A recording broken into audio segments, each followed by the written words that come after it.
बहुत बहुत शुक्रिया धर्मेंद्र यादव जी, आपने आपके आश्वासन के लिए, और हमें यकीन है कि आप पार्लियामेंट में इस बिल को पेश होने नहीं देंगे, अगर हुआ तो उसे नाकाम बनाएंगे। अब मैं मोहतरम जनाब असदुद्दीन अवैसी साहब से गुजारिश करता हूं कि वो तशरीफ़ लाएं, अपनी बात रखें। आपने जेपीसी में अपनी बात ताकत से रखी, पार्लियामेंट में भी रखी। अब असदुद्दीन अवैसी साहब।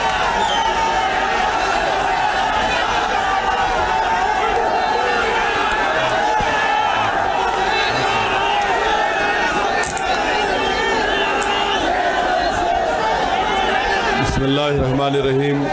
अस्सलाम वालेकुम वरहमतुल्लाहि वबरकातुहू।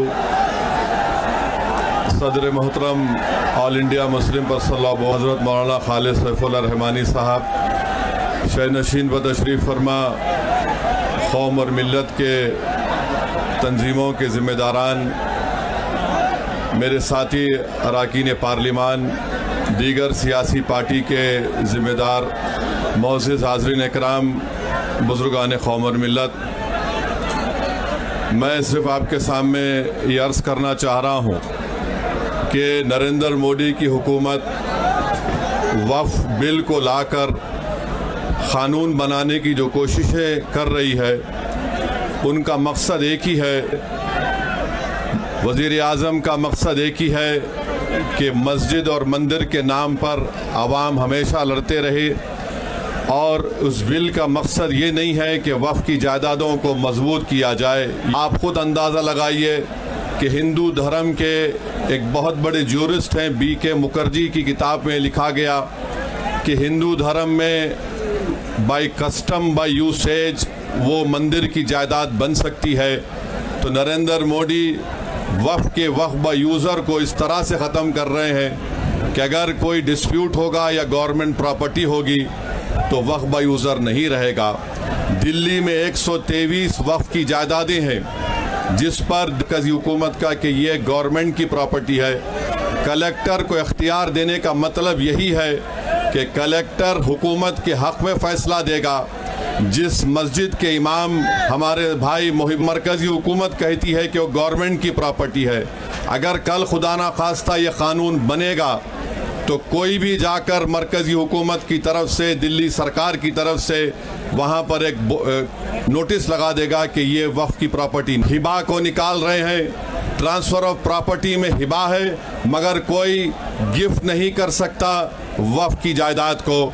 नरेंद्र मोदी आजकल भारत के हमारे फजीलतुल शेख बने हुए हैं और ये बता रहे हैं कि अगर कोई मुसलमान होता है तो उसको 5 साल तक वो वक्फ को नहीं दे सकता है। ये कहाँ से इनको मालूम हुआ, कौन से फ़िक़्ह ये की किताब में लिखा गया? तो इनका मकसद एक ही है कि भारत के मुसलमानों से उनकी सियासी और मजहबी शनाख्त को छीन लिया जाए। मैं आपको छीनना, इवैक्यू प्रॉपर्टीज़ को छीन लेना, ये मकसद नरेंद्र मोदी की हुकूमत का है।